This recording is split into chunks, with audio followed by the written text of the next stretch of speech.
Good evening बच्चों, how are you all. तो बच्चों लास्ट क्लास में बिजनेस लॉ का first act, basic act, Indian contract act 1872 we have started और chapter number 1 उसका चल रहा है बेसिक्स। तो आज की क्लास को स्टार्ट करते हैं एक एग्जाम्पल के साथ। आप एक एग्जाम्पल सुनना। आज की जो आपकी क्लास होने वाली है बच्चों, वो लॉ के बहुत सारे कॉन्सेप्ट्स को बताने वाली है। आपके एग्जाम्स में कैसे अपना क्वेश्चन अटेम्प्ट करना है उसको सिखाने वाली है। तो बिल्कुल ध्यान से एक एक चीज पर बिल्कुल ध्यान से नजर लगा के बैठ जाना। 90% ऑफ द स्टूडेंट्स की लॉ के पेपर में एक ही चीज होती है sir, how to give answers, कैसे हम क्वेश्चन के आंसर को अटेम्प्ट करें। आज उसका भी सॉल्यूशन आपको दूंगा और साथ में एक बहुत बढ़िया आपको कॉन्सेप्ट भी समझाऊंगा। ध्यान से देखते रहना। तो बच्चों एक कपल था, एग्जाम्पल सुनते रहना। एक कपल था, मान लेते हैं एक मिस्टर एक्स और एक हो गई मिसेज एक्स। कपल है, थोड़ा सा एक थे मिस्टर एक्स और एक हो गई इनकी वाइफ मिसेज एक्स। ये कपल सिलोन में रहता था बच्चों। कहाँ रहता था? सिलोन। पर सिलोन क्या है बच्चों? सिलोन आज के टाइम पर श्रीलंका के नाम से जाना जाता है। ठीक है ना। लंकेश रावण की नगरी श्रीलंका को सिलोन के नाम से पहले जानते थे और आज वो श्रीलंका, आप कह सकते हो श्रीलंका में रहते थे। अच्छा, दोनों हॉलीडेज में यूके घूमने गए, यूके में छुट्टियां मनाने गए।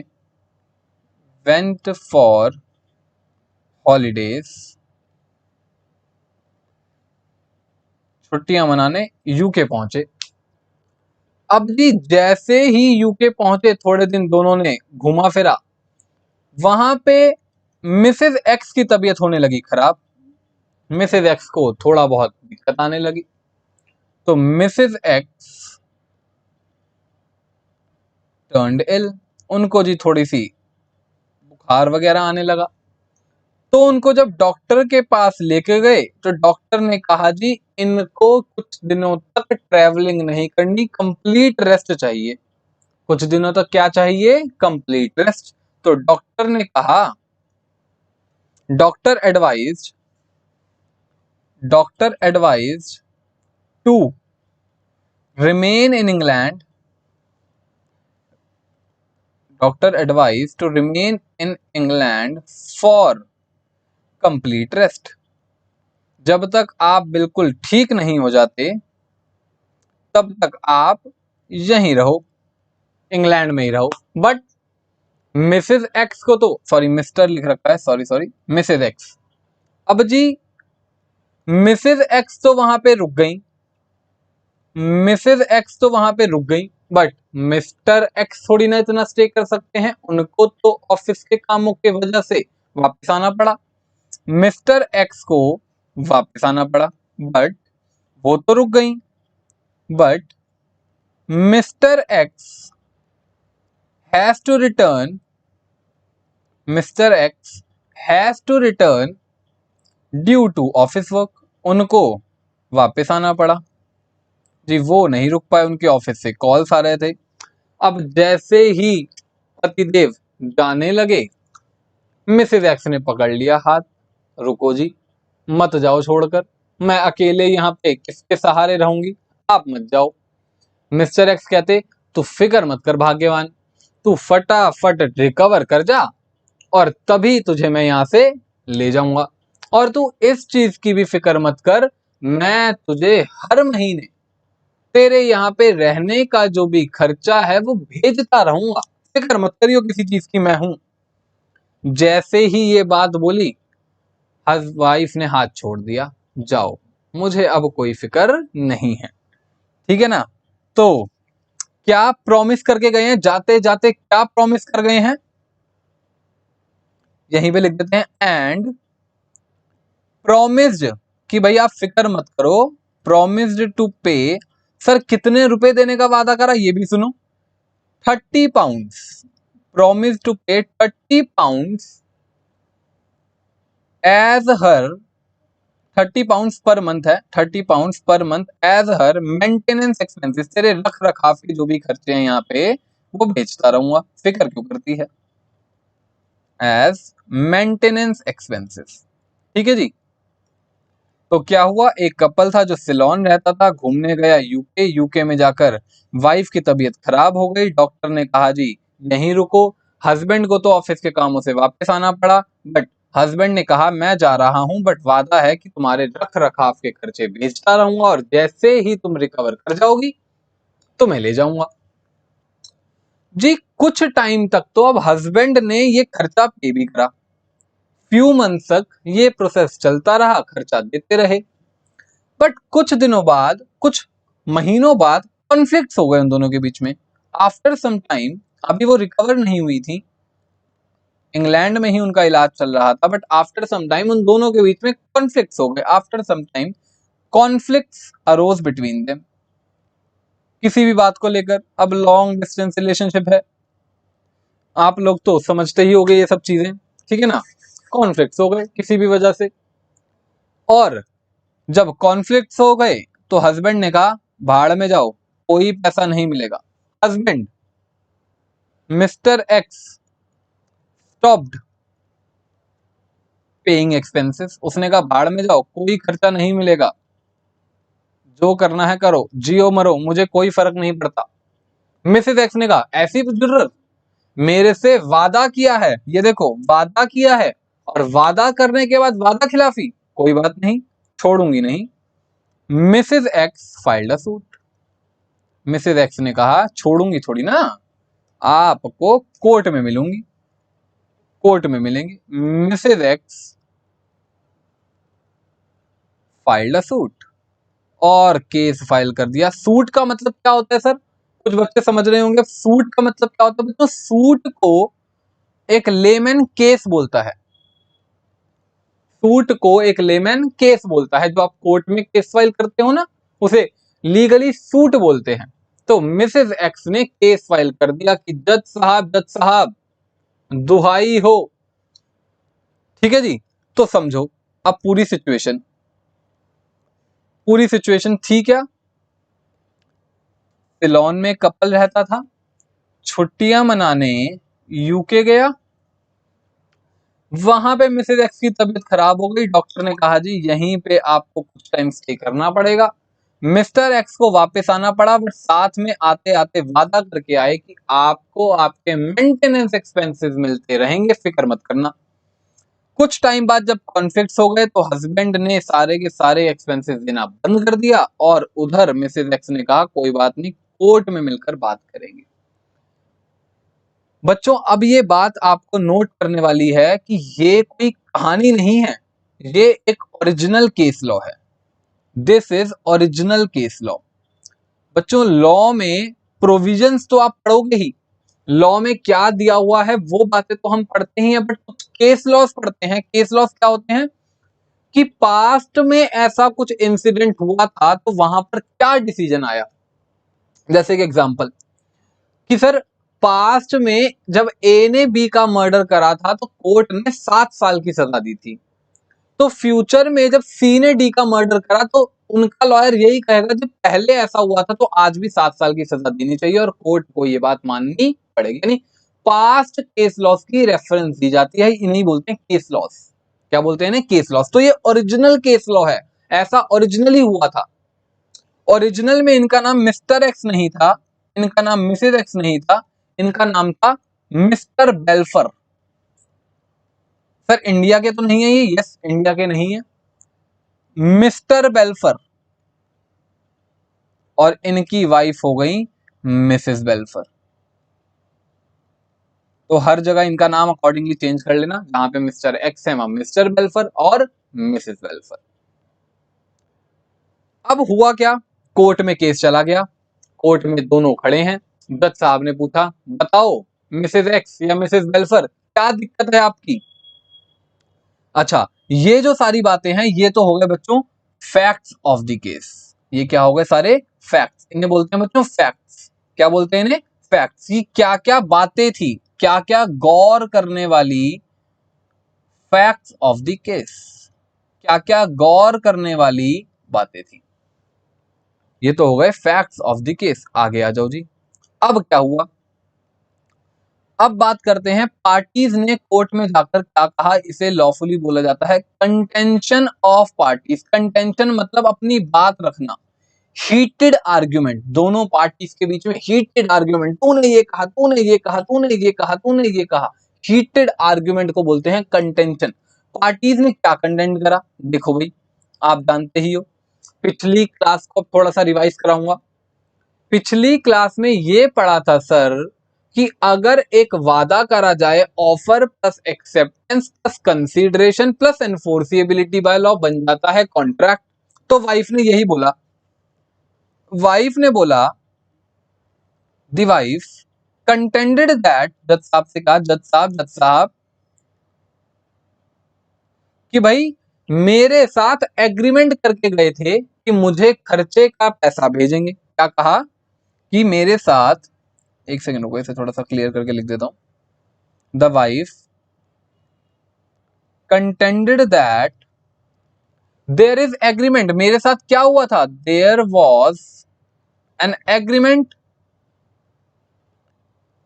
बिटवीन, किसके बीच में? Between me and mister Belfer. देख लो भाई, अब हस्बैंड भी नहीं बोल रही है, मिस्टर बेल्फर ही बोल रही है। देख लो, अब ऐसा ही होता है बच्चों।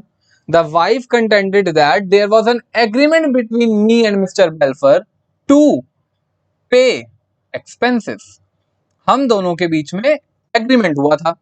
और आप तो जानते ही हो, इंडियन कॉन्ट्रैक्ट एक्ट के तहत अगर कोई एग्रीमेंट हुआ है, कॉन्ट्रैक्ट हुआ है, दो, चलो आप ये मत लिखो एग्रीमेंट, आप लोग कंफ्यूज हो जाओगे कि सर एग्रीमेंट हुआ था, कॉन्ट्रैक्ट तो नहीं हुआ था। हाँ, देयर वाज एन कॉन्ट्रैक्ट लिखते हैं, कॉन्ट्रैक्ट हुआ था जी, एग्रीमेंट नहीं, कॉन्ट्रैक्ट हुआ था। ठीक है जी।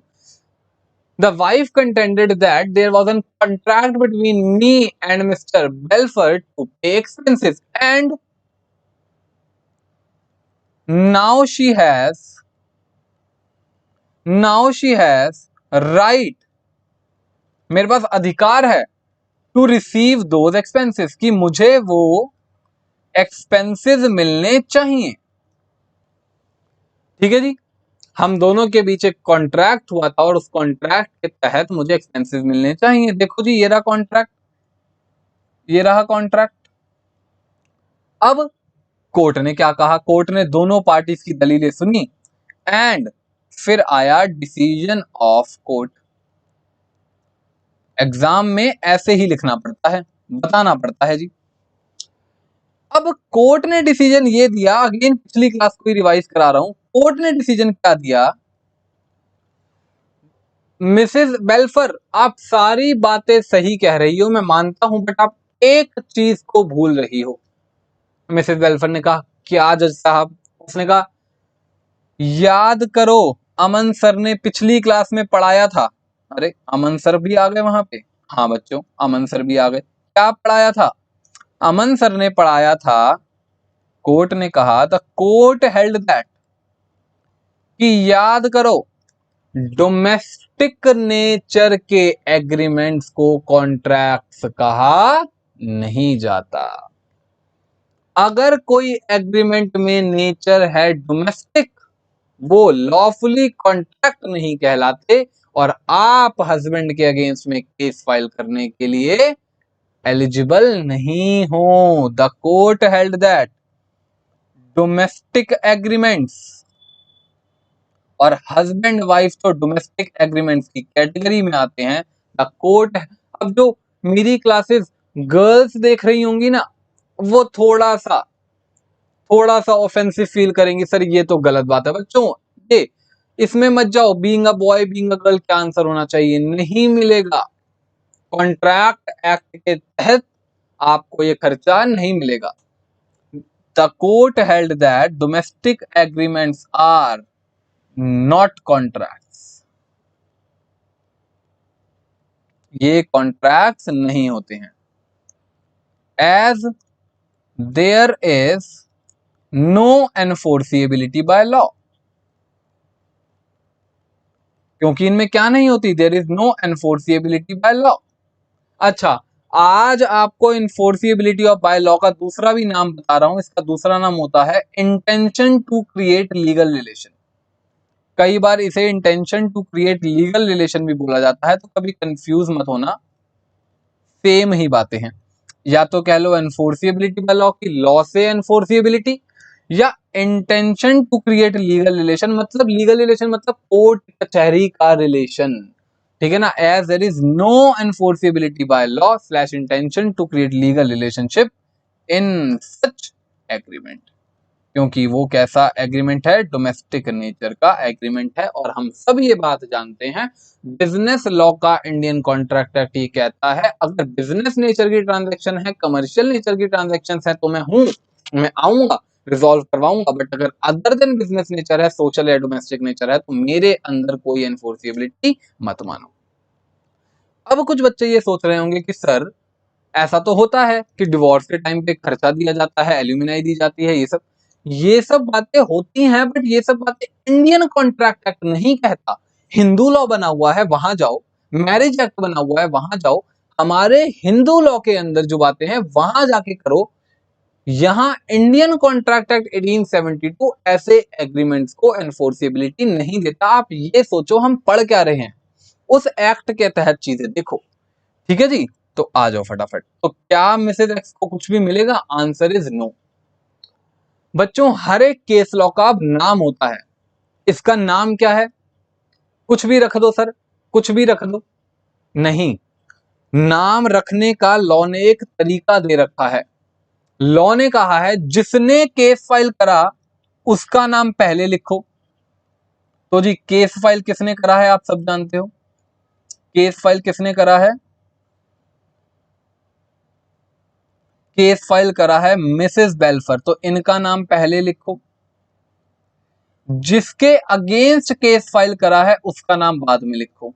तो ये केस लॉ का नाम भी कैसे पढ़ा जाएगा? Mrs Balfour versus Mr बेल्फर।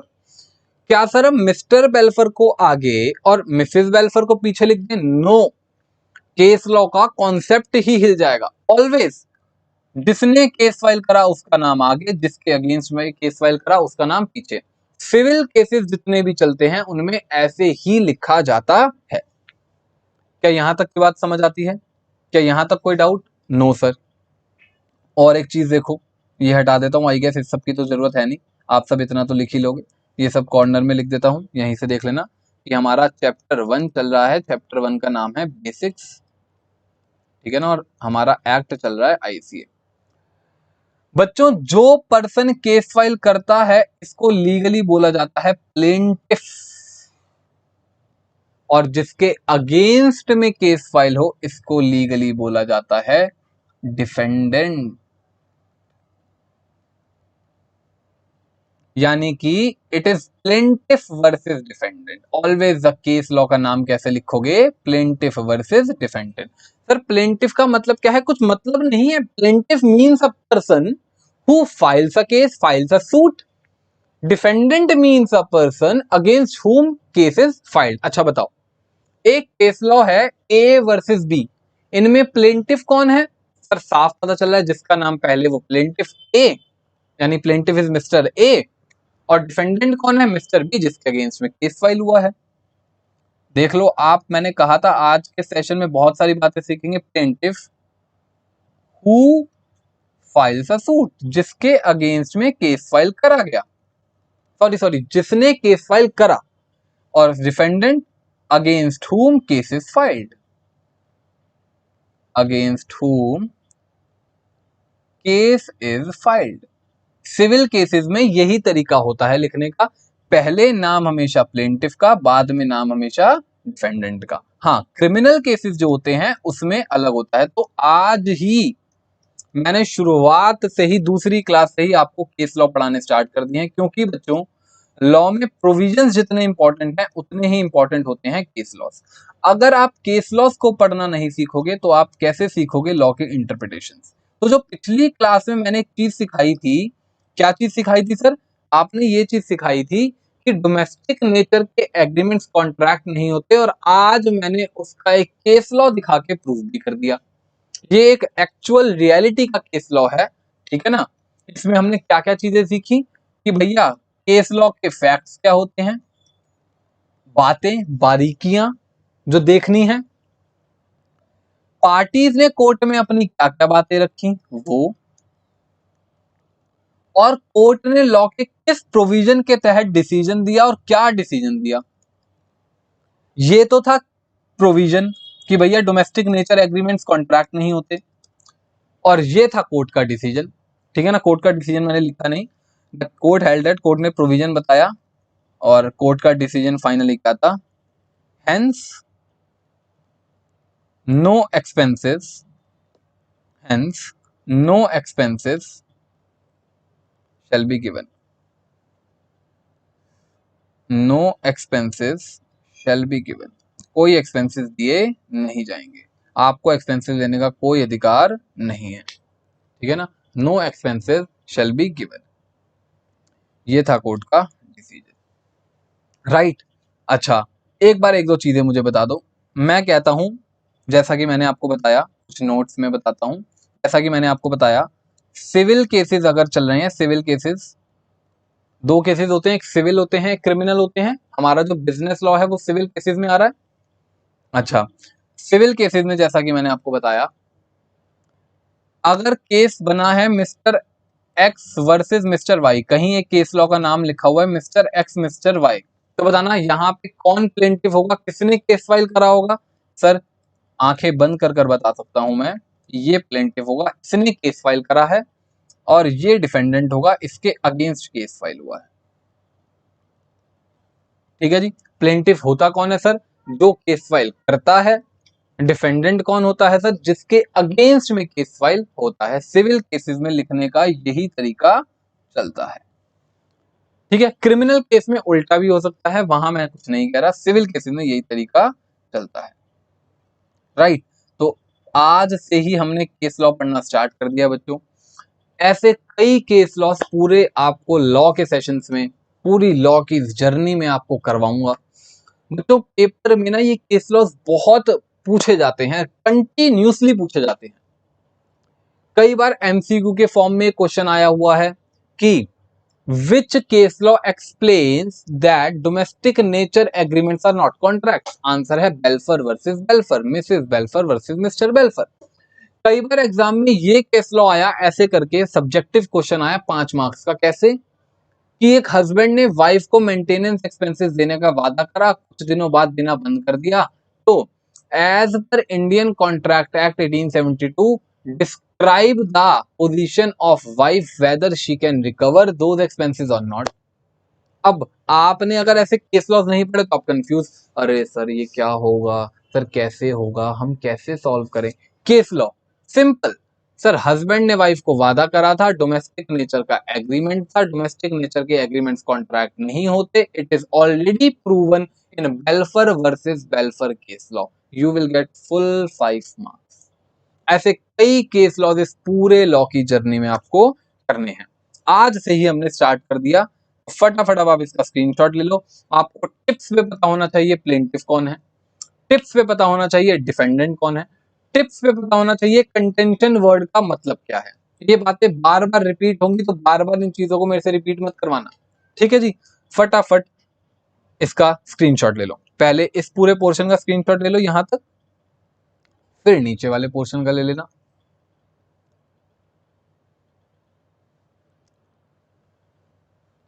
आ जाओ जी,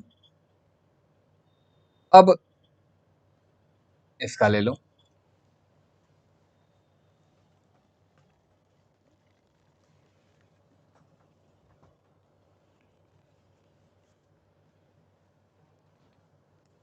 ठीक है जी, यहां तक कोई भी डाउट हो तो आप मुझसे पूछ सकते हो, ठीक है। आज का सेशन यही करते हैं खत्म। अब नेक्स्ट सेशन से अपना कंटिन्यू करेंगे लॉ के प्रोविजंस को पढ़ना। ये केस लॉ एक बहुत इंपॉर्टेंट जो पिछली क्लास के सेशन पर ही बेस्ड था, तो मैंने सोचा रेदर देन इसको डिले करा जाए, आज ही करवा दिया जाए।